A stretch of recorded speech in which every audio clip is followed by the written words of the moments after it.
नमस्कार, बड़ी खबर में हाजिर हैं। दिल्ली विश्वविद्यालय की पहली कट ऑफ लिस्ट आज जारी हो गई है। 2 और कट ऑफ लिस्ट बची सीटों के आधार पर 9 और 16 अक्टूबर को जारी की जाएंगी। दिल्ली विश्वविद्यालय में करीब 70,000 सीटें हैं और अभी तक कॉलेजों की ओर से निकाली गई जो कट ऑफ लिस्ट में बीए इकोनॉमिक ऑनर्स में सेंट स्टीफेंस में 99.45%, एसआरसीसी में इकोनॉमिक्स ऑनर्स और बीकॉम ऑनर्स में 100%, डीयू, हंसराज और शहीद सुखदेव कॉलेज में कंप्यूटर साइंस में 100%, हिंदू और रामजस कॉलेज में पॉलिटिकल साइंस में भी 100% तक कट ऑफ लिस्ट गई है।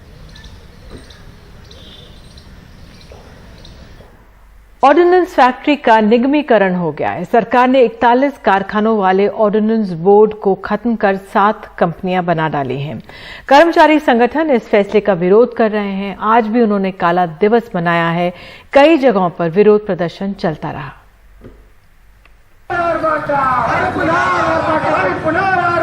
41 आयुध कारखानों में काम करने वाले कर्मचारियों ने शुक्रवार को काला दिवस मनाया। क्या मध्य प्रदेश, क्या महाराष्ट्र, क्या उत्तर प्रदेश, क्या तमिलनाडु और क्या पश्चिम बंगाल, हर जगह जहां पर फैक्ट्री है वहां विरोध प्रदर्शन चला।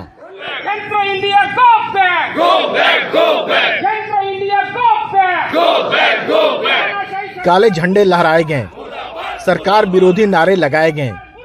1 अक्टूबर से रक्षा मंत्रालय ने ऑर्डिनेंस फैक्ट्री बोर्ड को भंग कर दिया है। अब उसकी जगह 7 सरकारी डीपीयूसी ने ले ली है। कर्मचारियों का मानना है कि ये न तो देश हित में है और न ही कर्मचारियों के हित में। सरकार ने एक ऐसे टेस्टेड और ट्रस्टेड ऑर्गेनाइजेशन को एक नए रूप में ले जाकर के जिसका भविष्य बहुत अनिश्चित है वहां पहुंचा दिया। हमको पूरी आशंका है कि यह ऑर्गेनाइजेशन जो कारपोरेशन के रूप में बदला है इसका भविष्य बहुत लंबा नहीं होगा और इसलिए इस दुख को, इस नाराजगी को व्यक्त करने के लिए आज हम सब ने सभी आयुध निर्माणियों के अंदर एक ब्लैक डे मनाने का फैसला किया है। पूरे हिंदुस्तान का 72,000 और 74,000 कर्मचारी आज लंच बहिष्कार कर रहा है। कर्मचारियों ने लंच का बहिष्कार भी किया। कर्मचारियों के संगठनों ने सरकार के निगमीकरण के खिलाफ दिल्ली और मद्रास हाईकोर्ट में याचिका भी दायर कर रखी है। नए कानून के मुताबिक अब ये हड़ताल नहीं कर सकते हैं और न ही इसके लिए उकसा सकते हैं। ऐसा करने पर जेल और जुर्माने का प्रावधान है।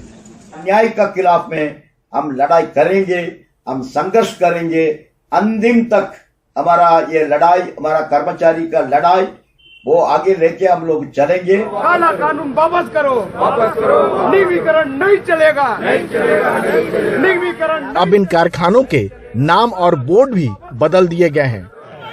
सेना के लिए हथियार और गोला बारूद बनाने वाली कारखानों में करीब 74,000 कर्मचारी काम करते हैं जो अब डरे हुए हैं।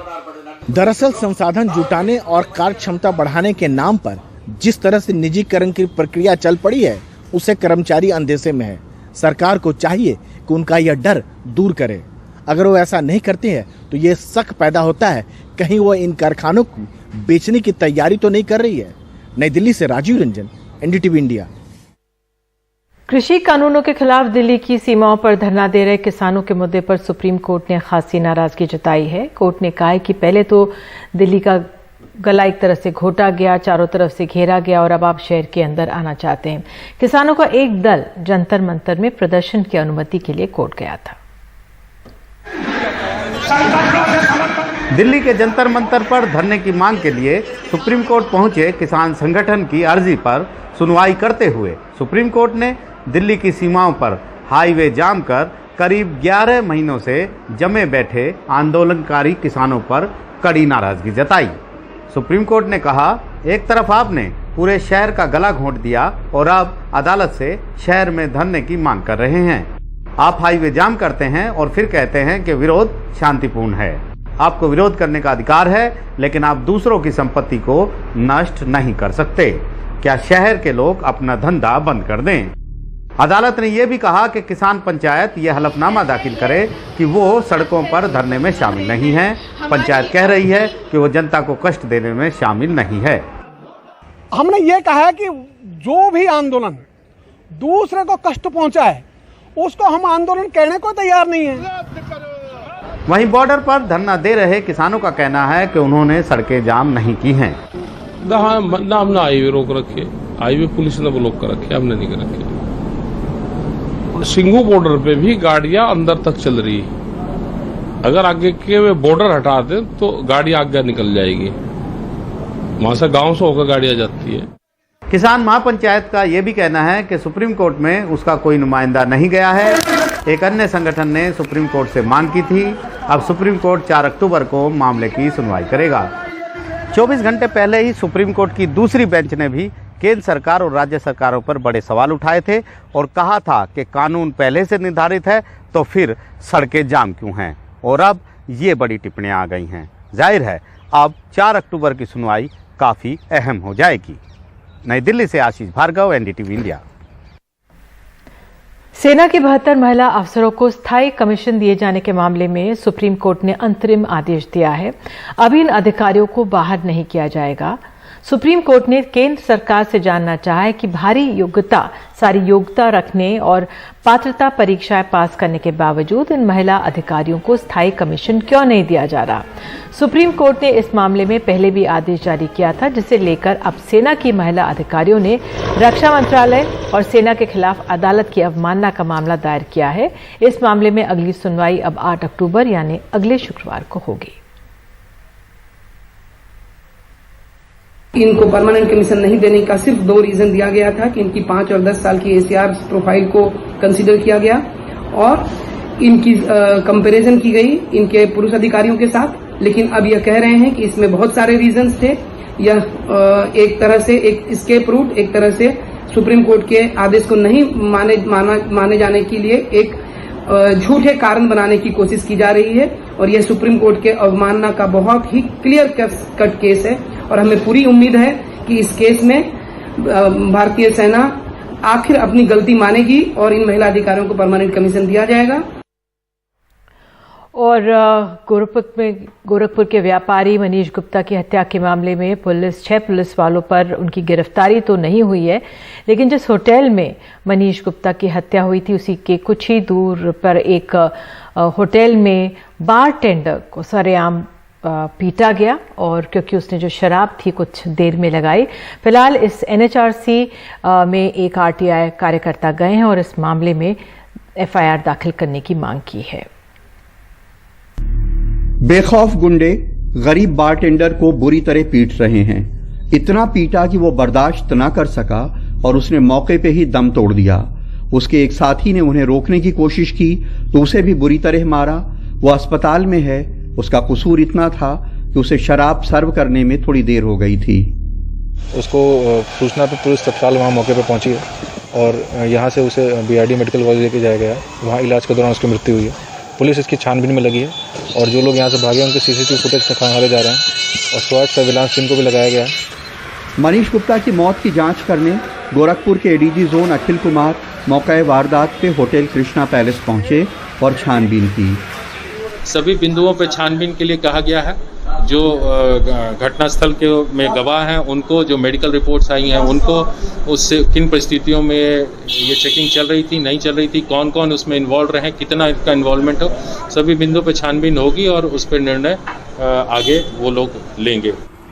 ठीक है, हम दोनों लोग मानते हैं। ये अनुरोध करूंगा कि विश्वास को आप तो मैं भी विश्वास रखता हूँ कि एक बार मुकदमा होने के बाद आपको अंदाजा नहीं है, मुझे पता नहीं कि आपको प्रक्रिया पता नहीं, सालों तक कोर्ट में ये है कि उनका पहले से तो कोई झगड़ा था नहीं। गोरखपुर के डीएम और एसएसपी के इस वायरल वीडियो से भी प्रशासन और सरकार की बहुत बदनामी हुई है। अब कांग्रेस महासचिव प्रियंका गांधी ने भी इस पर ट्वीट कर सरकार पे हमला किया है।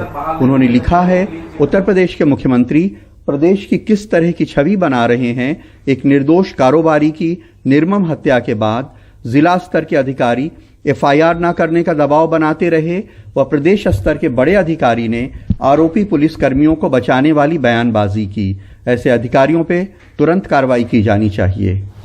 उधर रामपुर के एक आरटीआई एक्टिविस्ट दानिश खान ने राष्ट्रीय मानवाधिकार आयोग में गोरखपुर के डीएम और एसएसपी के खिलाफ भी मामला दर्ज करवा दिया है। उनका कहना है कि दोनों अधिकारियों की भूमिका शक के घेरे में है, लिहाजा उनकी जांच कर कार्रवाई हो। मेरी शिकायत को दर्ज कर लिया गया है वहाँ पर और जल्द से जल्द उसमें कार्रवाई होगी। और मेरा कहना यह है कि इसमें डीएम और वहाँ के गोरखपुर के एसएसपी की भी भूमिका संज्ञित है, उसकी भी जांच होना चाहिए। इस तरह की दुस्साहसिक घटनाएं शायद तभी रुक पाएंगी जब अपराधियों को भी राजनीतिक संरक्षण ना हो और पुलिस वालों को भी। रामपुर में तमकीन फयाज, गोरखपुर में सलीम खान और लखनऊ में कैमरामैन राजेश गुप्ता के साथ कमाल खान, एनडीटीवी इंडिया। कर्नाटक के बेलगावी में 2 साल की एक बच्ची जादू टोने का शिकार हो गई। तमाम कोशिशों के बावजूद उसे बचाया नहीं जा सका, लेकिन अब तक बच्ची की पहचान नहीं हो पाई है। न ही किसी ने ऐसी किसी बच्ची की गुमशुदगी की रिपोर्ट लिखाई है। बेलगावी के जिला अस्पताल के डॉक्टरों ने 2 साल की इस बच्ची को बचाने की हर मुमकिन कोशिश की, लेकिन तकरीबन 1 हफ्ते की जद्दोजहद के बाद ये बच्ची जिंदगी से जंग हार गई। बच्ची के बदन में जलने के कई सारे निशान थे। जब वह यहाँ पर लाई गई तो बेहोश भी थी। हमने कृत्रिम देने की कोशिश की, ऑक्सीजन भी लगातार दिया, लेकिन तमाम कोशिशों के बावजूद सुधार नहीं हो पाया। बेलगावी के हल्याल गांव का ये मामला है। 24 सितंबर को गन्ने के किसानों ने खेत में बच्ची के कराहने की आवाज सुनी। स्थानीय लोगों और पुलिस ने इसे अस्पताल पहुंचाया। इसके पूरे शरीर पर जलने के दाग थे और घावों पर वो रसायन पाए गए जो जादू टोना वाले इस्तेमाल करते हैं। साथ के महाराष्ट्र और तेलंगाना में भी बच्ची की तस्वीर भेजी गई ताकि उसकी पहचान हो सके। किसी ने इस उम्र की बच्ची की गुमशुदगी की रिपोर्ट भी नहीं लिखाई है। ऐसे में शक बच्ची के घर वालों पर ही जा रहा है। She has died due to the black magic. बच्चे की मौत अंधविश्वास की वजह से हुई है। राजनेताओं को कोशिश करनी चाहिए लोगों को जागरूक करने की, लेकिन उनका वोट कम हो जाएगा, इसलिए वे ऐसा नहीं करते और फिर पुलिस भी हिम्मत नहीं जुटा पाती कार्रवाई की। Nobody can help this society. ऐसी वारदातों को रोकने के लिए कर्नाटक में खास तौर पर अंधविश्वास निरोधक कानून भी बनाया गया, लेकिन कोई भी सरकार इन कानूनों को प्रभावी तरीके से लागू नहीं कर पाई क्योंकि लोगों का विरोध था। मंत्रियों के साथ साथ मुख्यमंत्री भी कई बार किसी न किसी तौर पर अंधविश्वास की गिरफ्त में दिखते हैं। ऐसे में अंधविश्वास निरोधक कानून यहाँ किताबों में सिमट कर रह गया है। बेलगावी से ब्यूरो इनपुट्स और बेंगलुरु से कैमरामैन कुमार के साथ निहाल किदवई, एनडीटीवी इंडिया।